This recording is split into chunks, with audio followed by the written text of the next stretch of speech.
Started the lecture. So today we are going to study about the posture. In the last lecture, we have studied about the muscle tone. The main function of the muscle tone was to maintain the posture.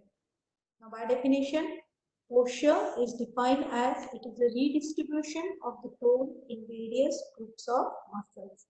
Or posture is a reflex phenomena, and it is an unconscious adjustment of tone in different groups of muscle with the purpose of first to making the movement smooth and accurate, and second purpose is for maintaining the line of gravity constant. So this posture is mainly important for all the movements which we are doing, and by doing the movement it will help in maintaining the line of gravity so that we cannot fall by doing all the activity. The erect posture is important.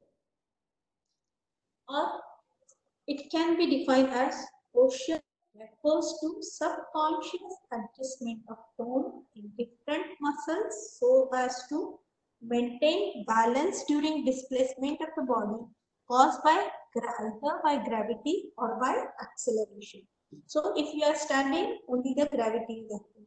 But if we are doing any activity, if we are walking, rotating around ourselves, so either in a linear acceleration or regular acceleration, it will be maintained. It will help in balancing the tone. So the erect posture is a prerequisite of most of the somatic motor activities in human being. Maintenance of erect posture is more difficult because the very small feet, that is the 2 feet, has to maintain the posture. Whereas in the quadruped animal, the 4 feet are, that is, the limbs will be bearing the weight. So it is not that difficult. So what does posture do for us? So all posture is important. So posture helps in allowing the body to maintain an upright alignment.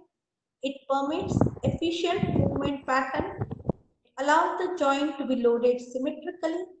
It decreases or distributes body weight or load on all the organs, lie on all the equally on all bones. So distribute the loads on ligaments and other posterior cartilages, then on the muscle, cartilage and bone. So the good posture, it usually results in the least amount of energy expenditure. So when the muscle is contracting, it utilizes ATP. So if more endorphins are utilized, means that is not a good posture. So the military people, they are standing in Vishram position. That is the ideally the good posture in which very less amount of the energy is being utilized. Now what is the equilibrium and balance? Now equilibrium is to maintain the line of gravity constant at rest and during the movement.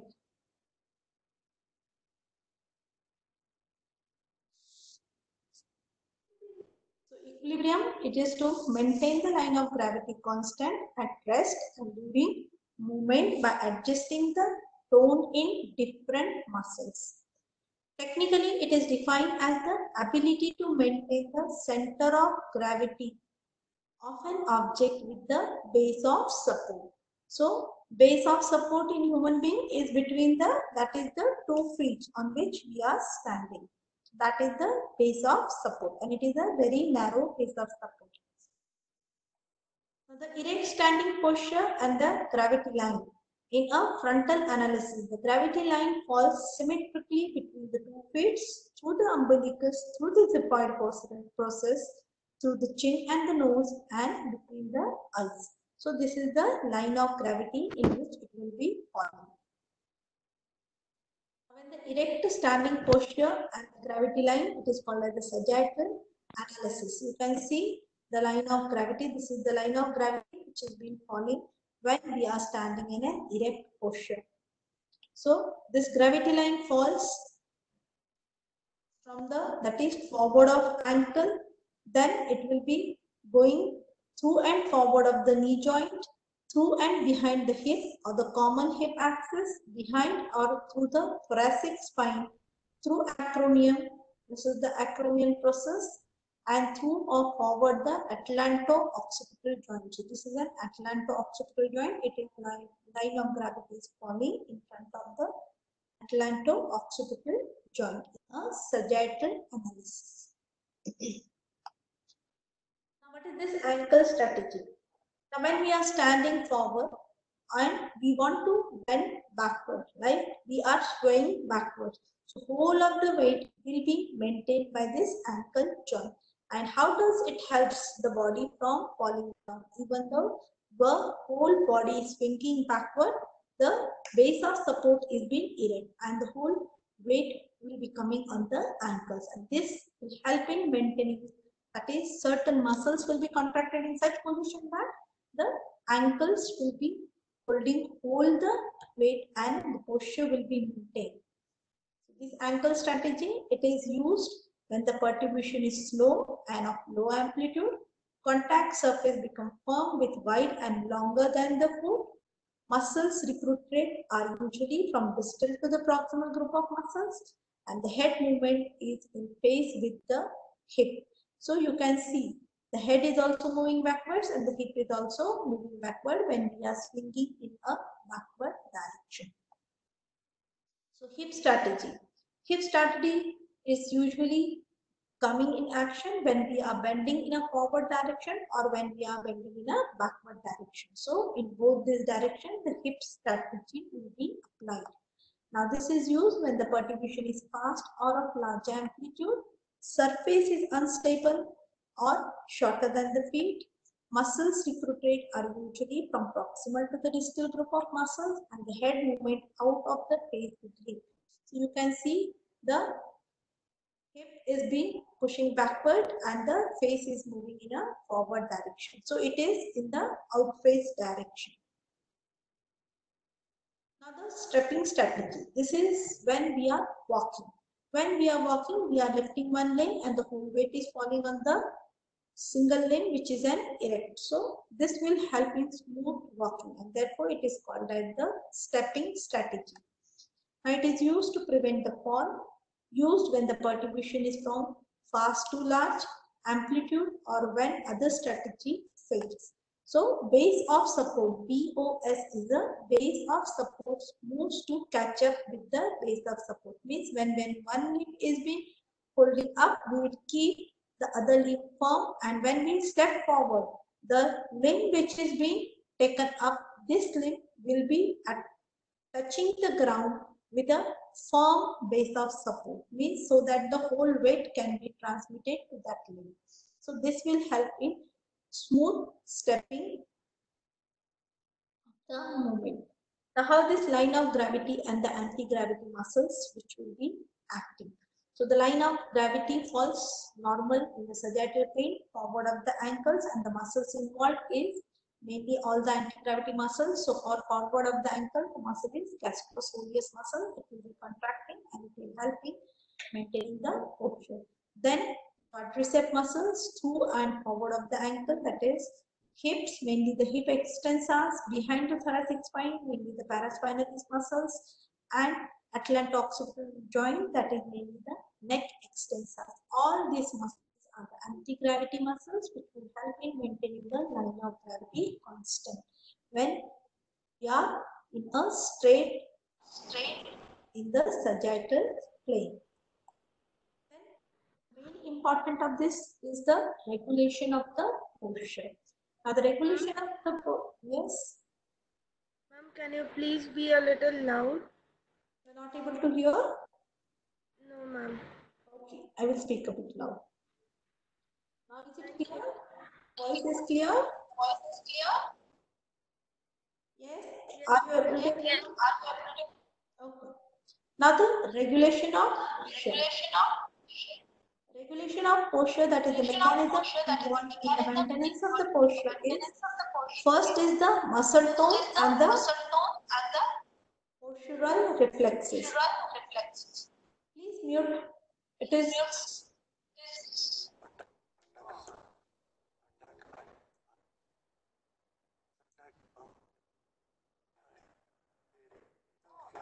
Now the role of the different regions of the nervous system in maintaining the posture. Now the role of the spinal cord helps in control of all the spinal reflexes. Medulla, it is mainly the regulation center for the heart, respiration and all the anti-gravity reflexes. Whereas the midbrain, it acts as a regulating center for the writing reflexes. Midbrain thalamus together helps in regulation of locomotion reflexes.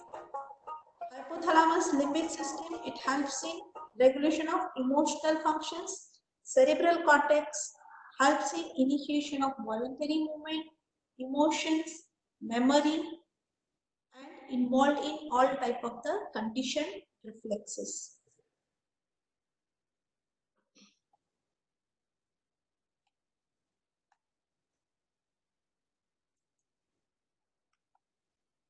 Then normal posture of a man is a standing posture.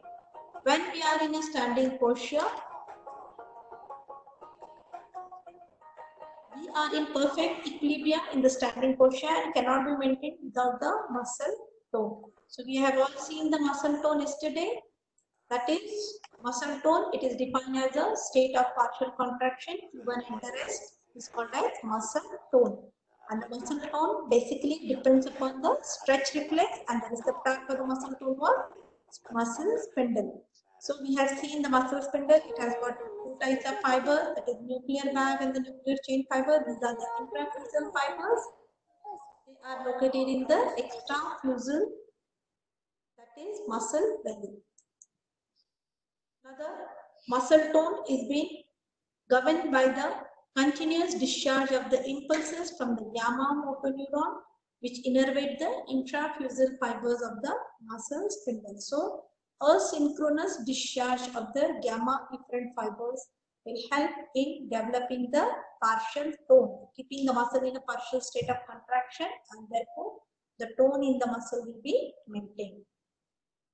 Now we will go for the postural reflexes. Now the postural reflexes, they help in maintenance of the body in an upright position. They also provide adjustment to maintain stable posture during voluntary activity. So as we know, as it is a postural reflexes, means whenever the reflexes, it includes a reflex arc. And the reflex arc, it has got various components like afferent pathway, center and the efferent pathway.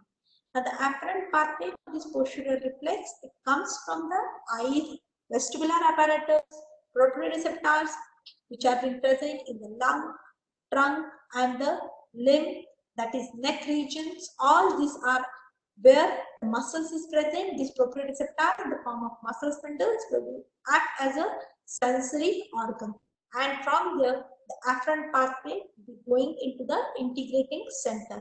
Now this integrating center may be formed by the neuronal networks either in the brainstem or the spinal cord, and the efferent pathways will be coming from this integrating center, will go to the spinal cord in the mainly consisting in the alpha motor neuron. So the anterior horn of the spinal cord, where the alpha motor neurons are being presented, there this efferent pathway will be going, and from there it will be supplying the skeletal muscle, which is a effector organ. So they form a postural reflex arc.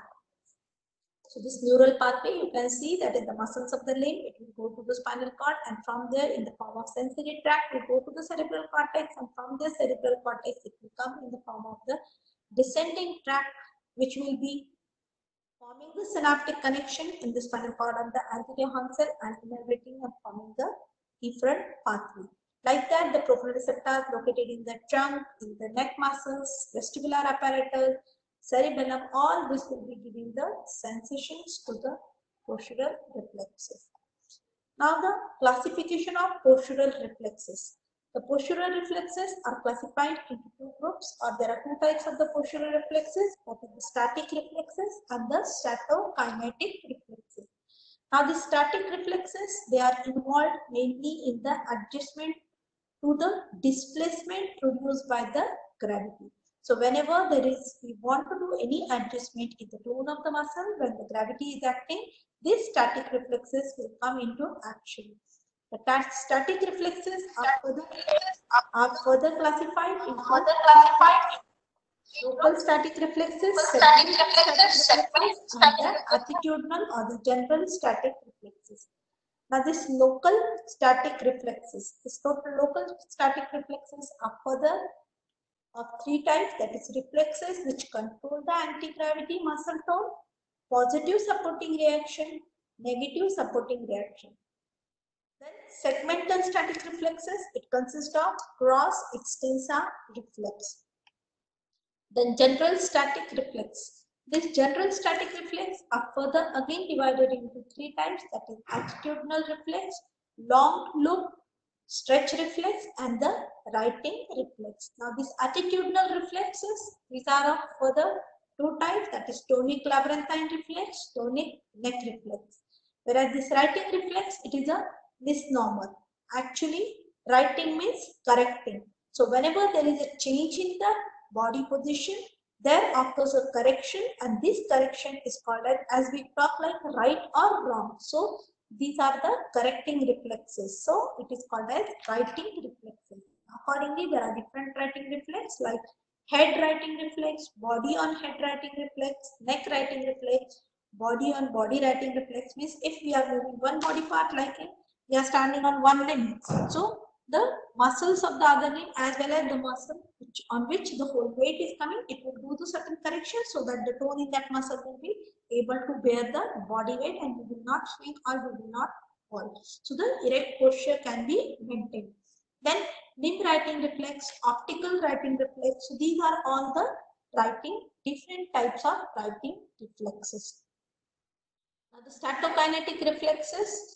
These statokinetic reflexes are elicited by angular or linear accelerated stimuli to the labyrinthine receptors of the vestibular apparatus, and it is mediated by the lateral vestibulospinal tract. So this vestibulospinal tract, it is one of the extrapyramidal tract. Now this vestibulospinal tract, that is the statokinetic reflexes, they are of three types, like the vestibular placing reaction, visual placing reaction, and Couping reaction.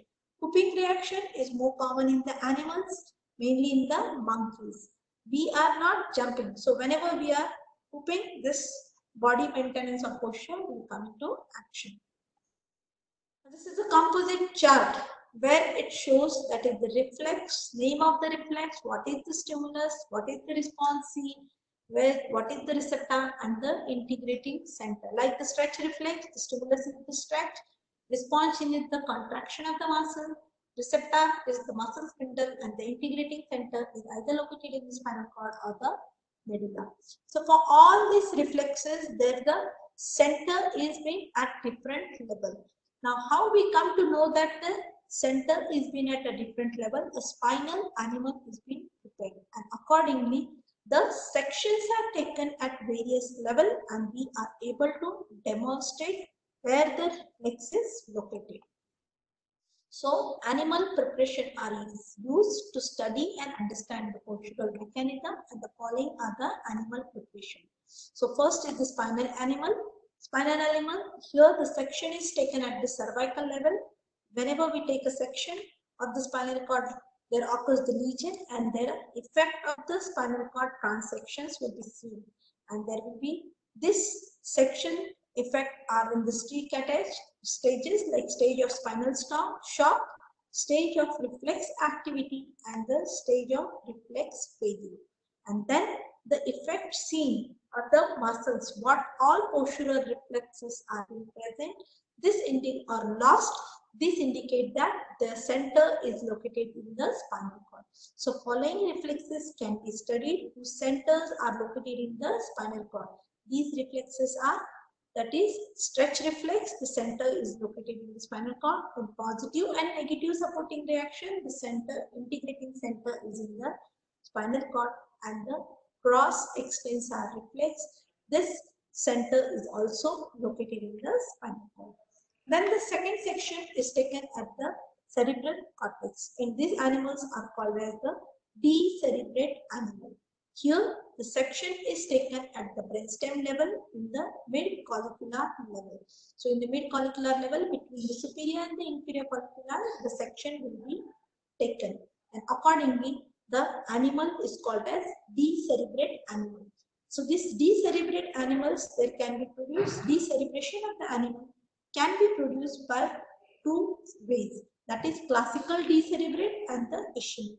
Because when we do the decerebrate animal, here the tone in the muscle will be increased, leading to rigidity, and therefore the animal will show a typical type of rigidity, and this is called as classical decerebrate rigidity or ischemic rigidity. Now these are the two ways in which the decerebrate animal can be produced or animal can be formed, and the response will be seen. Usually a short note is commonly asked on the decerebrate rigidity. So this decerebrate rigidity, the reflexes seen are mainly the tonic postural reflexes, and these tonic postural reflexes are of different types like tonic neck reflex, tonic labyrinthine reflex.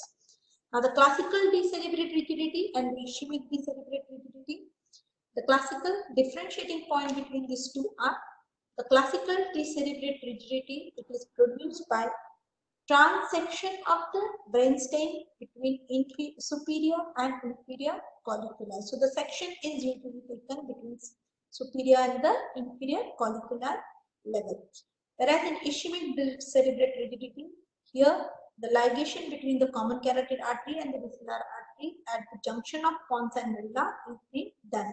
And because the blood supply is being cut, it will lead to the ischemic damage to the part and leading to ischemic rigidity. In case of the classical decerebrate rigidity, it is observed is to be plasticity, which exhibit like calf-knife effect. So the plasticity is calf-knife effect, whereas here there will be the rigidity produced is due to marked muscle tone, does not exhibit the calf-knife effect. So here there will be the increase in the tone, and there will be producing mainly the lead pipe type of rigidity, where here it is a calf-knife effect. Now the classical decerebrate rigidity is mainly due to increase in the activity of the gamma motor neuron. So it is a gamma rigidity. So there will be increased discharge of the gamma efferent fiber, whereas ischemic rigidity is due to the alpha motor neuron activity, and it is called as alpha rigidity. Now the deafferentation will abolish the rigidity. It is proving it is a reflexive rigidity, whereas in case of ischemic rigidity, it does not abolish the rigidity. It indicates that it is indirect and not reflexively produced. Sometimes to relieve the pain symptoms or the rigidity, removal of anterior lobe of the cerebellum will cause increase in the rigidity, whereas there is no effect in case of the ischemic rigidity. Drugs have no effect in the ischemic rigidity, whereas the local injection of the procaine into the nerve trunk will reduce this plasticity of the classical decerebrate rigidity, or systemic administration of chlorpromazine may reduce the rigidity. So these are the few of the differentiating points between the classical decerebrate rigidity and the ischemic rigidity. Now the features of the decerebrate rigidity. Now if we take a section in the animal at the mid-collicular level, and when this animal, that is the decerebrate animal, is being thrown from a height, the animal will be having a hyper extended features, and if we touch the animal, it will be fall down, and the extension, that is the contraction of the anti-gravity muscle, is such that whole body will be in an extended position, so that it will be having a apostolonous appearance. So the features of the decerebrate rigidity here refer to the marked increase in the tone. So the muscle will be in a increased tone. Hypertonic muscles will be seen mainly in the extensor group of muscles, that is anti-gravity muscles, occurring immediately after the decerebrate animal is being prepared.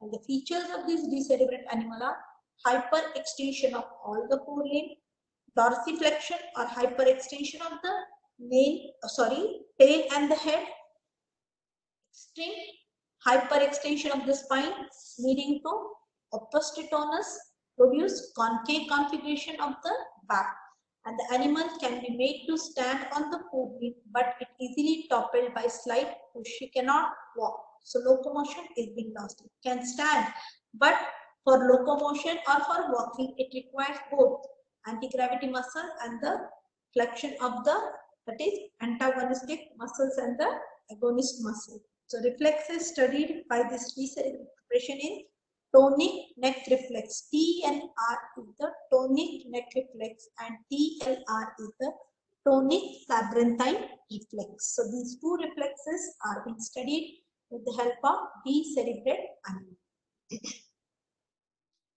So this tonic postural reflex, tonic neck reflex and the tonic labyrinthine reflex. In the first figure, when the head is tilted to the right side. Now when we tilt our head to the right side, the body automatically do certain adjustment in such that the body posture will be maintained. We may not swing. Now here the head is tilted to the right side, it will cause, that is the limbs, that is left limb will be flexed and the right limb will be extended, so that the neck muscles will be contracted in such a way that it will be able to maintain the posture.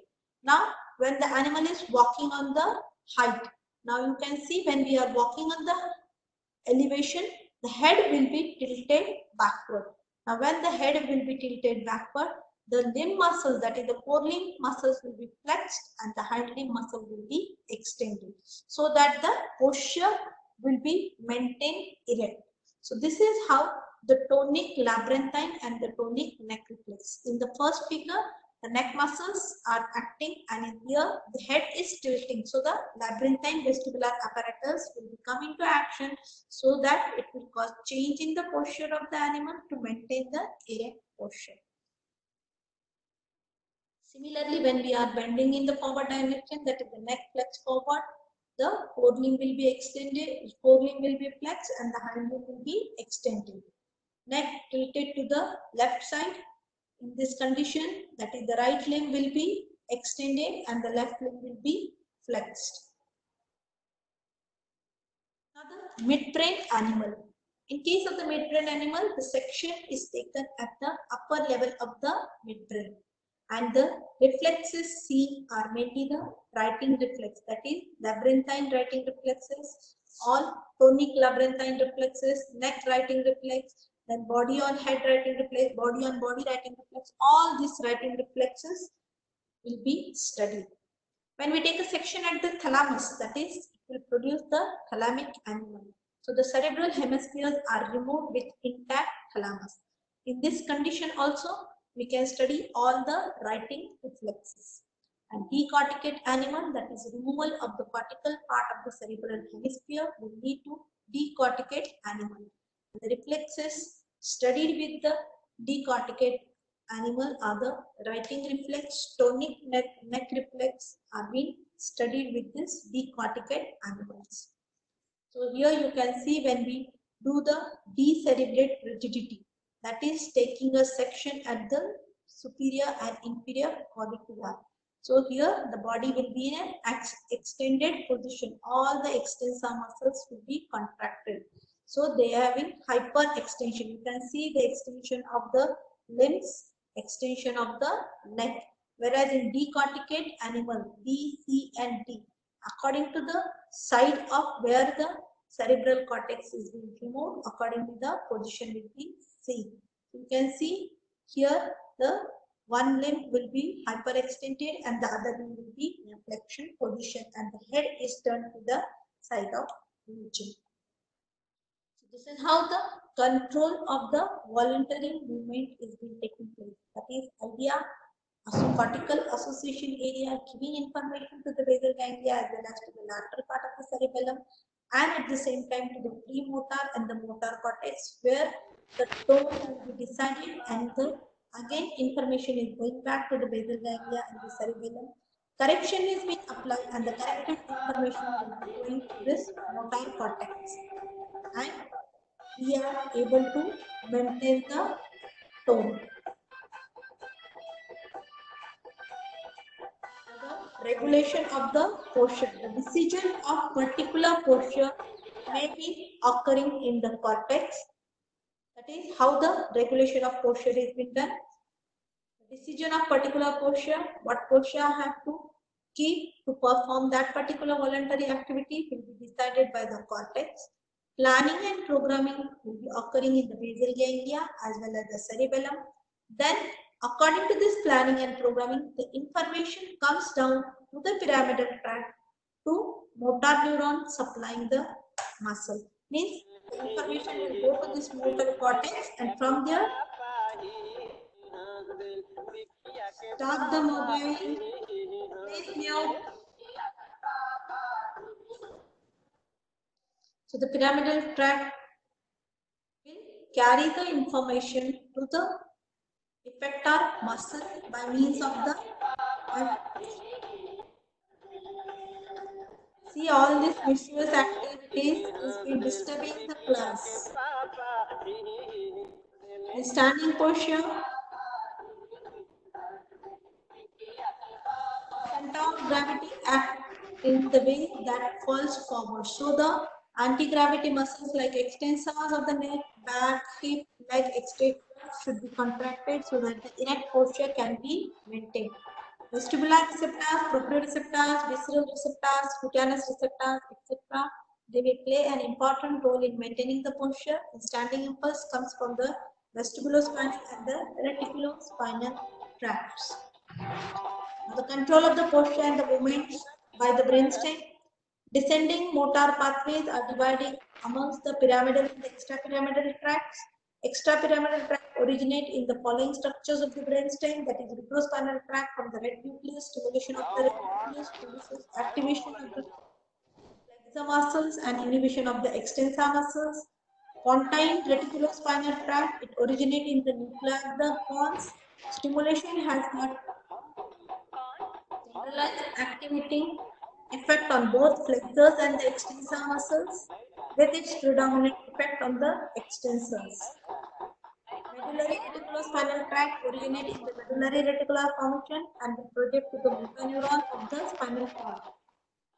Stimulation has generalized inhibitory effect on both flexors and the extensor muscle, with predominant effect on the extensors. Lateral vestibulospinal tract, it originates from the lateral vestibular nuclei. Stimulation shows the activation of the extensors and inhibition of the flexors. Whereas the pectospinal tract originates from the superior colliculus and projects to the cervical spinal cord, and it mainly helps in control of the neck muscles according to the vision and the sound. This all completes your lecture on the maintenance and regulation of the posture.